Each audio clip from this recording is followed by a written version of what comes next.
there's this ongoing debate as to whether or not it's better to have an electric piano or an acoustic piano, or more to the point, whether or not you need an acoustic piano in order to learn the piano.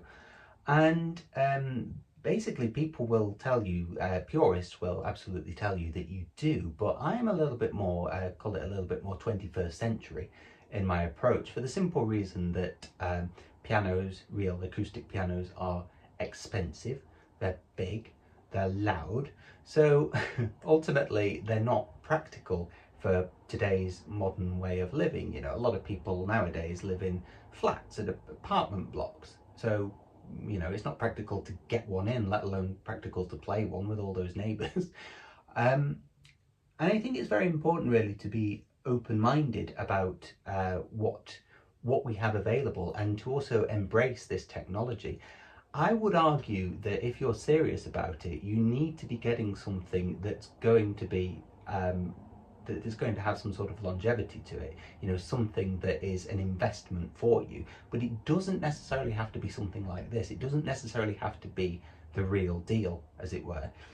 You can get really, really high quality acoustic pianos, but at the same time, you can actually learn, if you're just dipping your toe in the water, seeing how it goes, you can learn really effectively with modern keyboards as well, because of what they come with.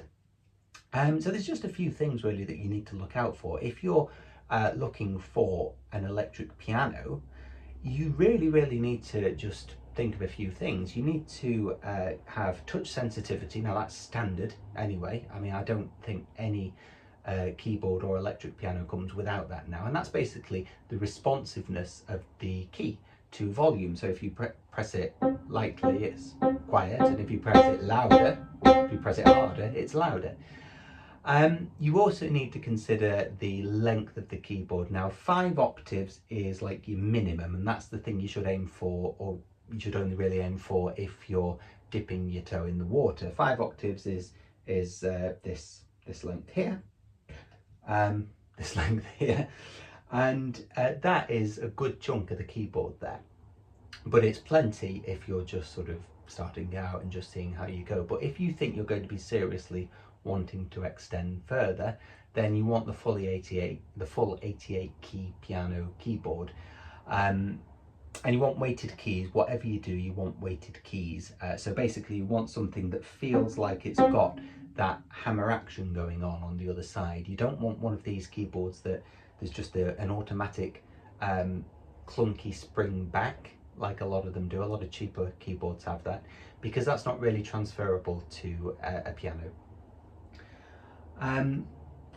If you're looking for a digital piano, you may need to invest in your own sustain pedal. A lot of them come with them, but usually they will supply a foot switch rather than a pedal. Try and get a sustain pedal that is actually a pedal, that you push it down and it will stay down when you, as long as you keep your foot on it, and then obviously once you take your foot off it, you let go. You don't want a foot switch for the simple reason that, again, it's not transferable to a piano. And if it's a separate pedal, then what you need to do is arrange it so that it's virtually in front of your right foot as you sit. So you want it to be as close to a real piano as possible. Physically, you want it to be in the nearest possible location. I think that's really about it, to be fair.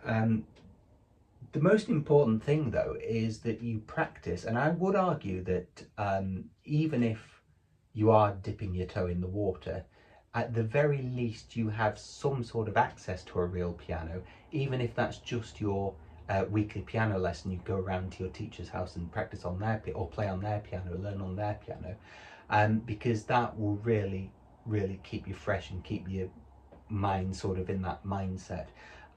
But as I've always said, and I'll say it again, the closer that your instrument is to a real piano, the better you will be. Now that's not me saying that you absolutely must get a real piano, but that's me saying that be sensible and be prepared to make an upfront investment, because if you do decide to pursue piano for the long term, then you won't regret it, and you'll already have a piano, and you'll have put yourself in really good stead for learning if you've learned on something closer to the real thing already.